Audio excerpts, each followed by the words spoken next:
Hey everyone, the commissioner of Major League Baseball, Bob Manfred, talked about the Coliseum issue with the press prior to Game 3 of the Major League Baseball playoffs, the San Francisco Giants hosting the Chicago Cubs. Manfred said that the Oakland Athletics were looking at several sites and he emphasized in Oakland. He was then asked about the Vegas situation. He said he didn't want to comment on what another league was doing. However, he did follow up on his own and said that he had conversations with the mayor and that the mayor essentially prefers Major League Baseball over the NFL, although she would like to have both, but MLB is her choice.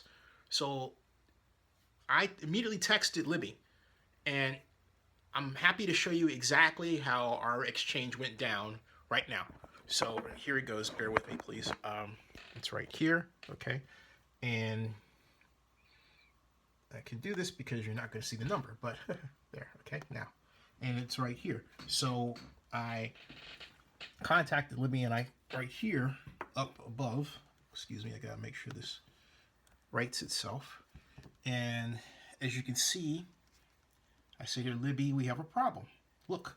And then I sent her a copy of the tweet that was sent to me regarding what John Shea had, or the San Francisco Chronicle had reported.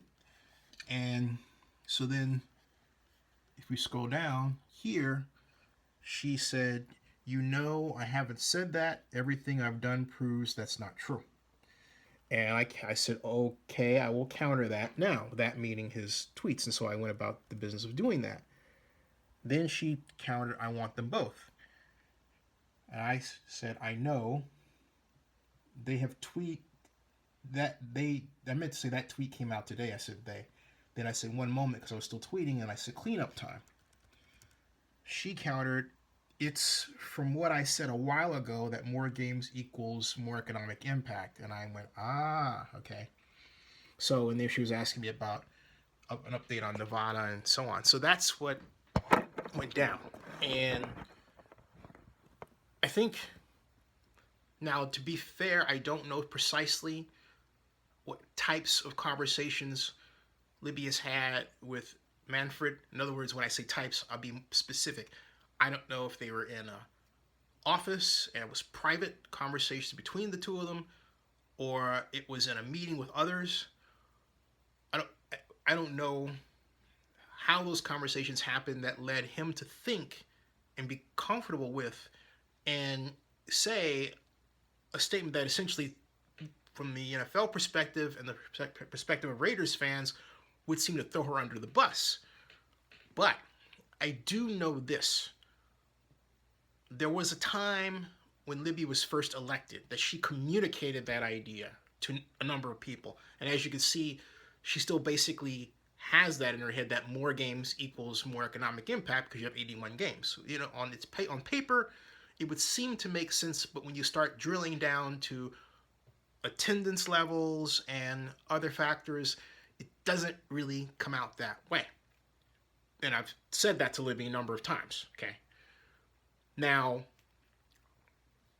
during that time, and I say that time, let me be specific about how the relationship between Mayor Schaaf and Oakland Raiders owner Mark Davis has evolved.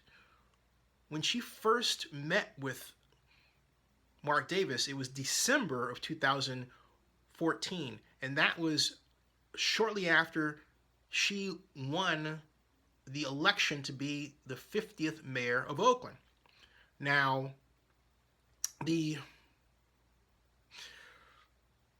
idea when she went to the Raiders office was sort of a meet and greet to get the ball rolling, and by all accounts that went well. Now, as time went on, Libby would repeat the mantra, I don't want to use public money, and that rankled Mark. There's also a style issue, and I'm going to be very blunt when I say this, because it has come to be a dominant factor in the relationship between the pair. And I'm going to say this straight out, it's something that the Raider owner needs to work on going forward. I know he knows this, and I know he's trying to do it.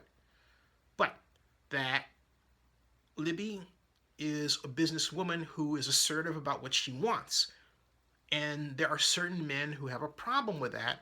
And to be 1,000% honest, Mark Davis came off to her as one of those people. Okay? And he referred to her, according to people who were very close and in the meetings, in ways that were not kind. I'll leave it at that. I'll leave it at, okay, that's as much as I can say with that. And she would reach out to call Mark, and Mark would not return her phone calls. Okay? This went on. In fact, the last time she communicated to me that as a problem personally was just prior, excuse me, I know the date, September 10th of 2015. When I went to visit her in her office, we had a 7-minute, actually, we had a scheduled 5-minute meeting that turned into a 12-minute meeting. Actually turned into like a 15-minute meeting. And the reason why it got lengthened out was because of the fact that Mark was not treating her the way she felt the mayor of Oakland should be treated. She feels that Mark has disrespected her. And that has colored the relationship.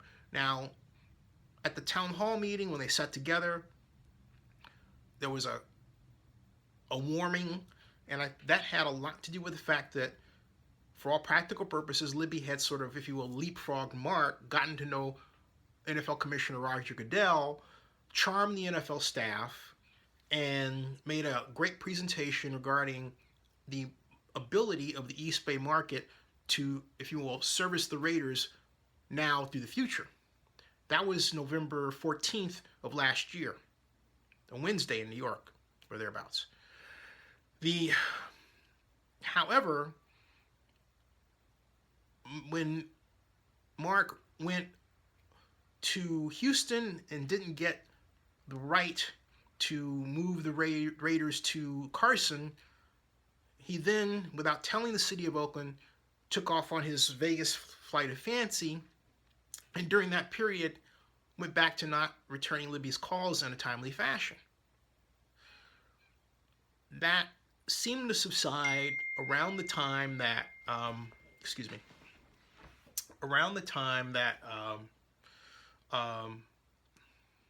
that seemed to subside around the time that the lease agreement was a focus of the Coliseum, the JPA, and the County of Alameda. Additionally, something else was developing during that time, and it was the NFL's increasing interest in maintaining the Raiders in Oakland, which led to repeated conversations between the commissioner of the NFL and the mayor of Oakland. So much so that the commissioner had his own plan and was basically instructing the mayor of Oakland how to work with the Raiders. Then the Raiders had hired Larry McNeil. They hired him in February, but he didn't really start work until April 1st, just after April 1st. And according to Libby's own conversations, her relationship with Larry McNeil was much better than her relationship with Mark Davis. So Larry McNeil, for all practical purposes, has improved by leaps and bounds the relationship between the Raiders and the city of Oakland. You would say, where is Oakland Raiders president Mark Bedane in this? And Mark and Libby, for a time, seemingly were like that. But because Mark Bedane works for Mark Davis and has to follow the edict of his boss, that, if you will, that served to cause an interruption in their relationship, because it was Bedane that was working with the Carson people essentially behind Libby's back during the time that Libby was under the impression that he wasn't doing such a thing, and I told her personally that wasn't the case. Okay? Now, she later realized it was. That was going back to May of last year, 2015. All right? So But now with the arrival of McNeil this year, 2016, the relationship has improved. Meanwhile, the NFL has played a more than hands-on interest in, or I should say eyes-on interest, it has been a hands-on interest in maintaining the Raiders in Oakland, even as Mark has went and visited with the Vegas people. The Raiders have enough staff people now between McNeil and Bedane and Davis as executives to essentially work deals in two cities. All right. So while this has happened, Libby has assembled a team of people. It's not an open public task force, but it is a task force, and they have met repeatedly. Also, in closed session, there is a consistent agenda marker regarding updates and discussions with respect to not just the Raiders, but also the memorandum of understanding with Ronnie Lott, and all that is related to the relationship there. So there is a lot going on.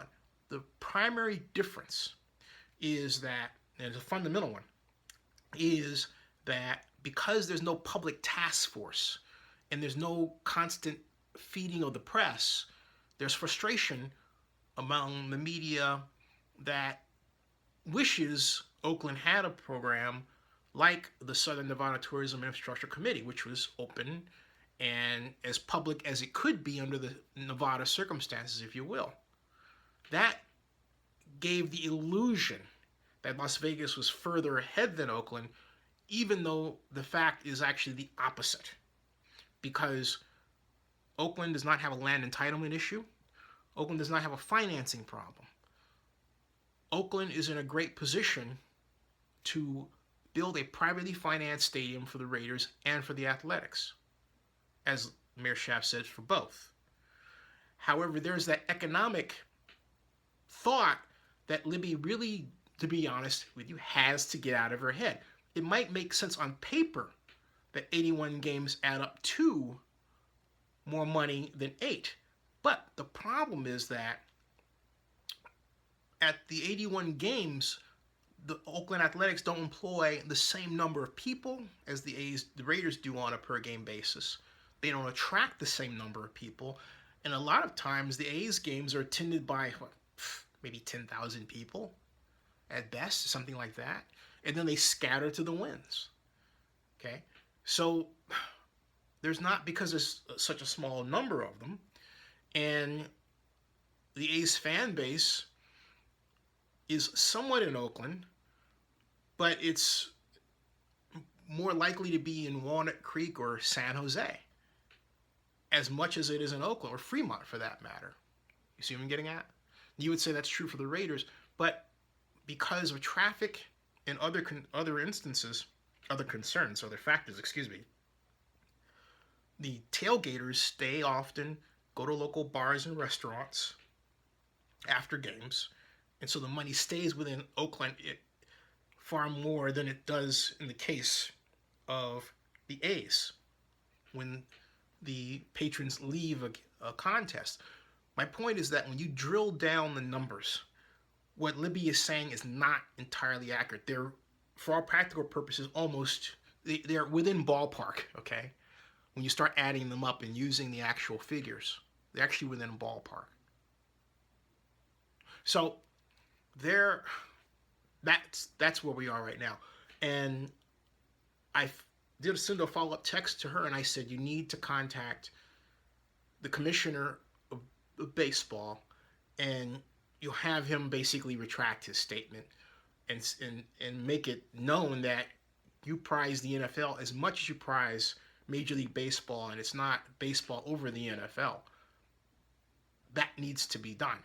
Now, whether or not he'll do it is another story, but she's the mayor of Oakland, and since he's recording her words and her idea, it's incumbent upon her to make absolutely certain he knows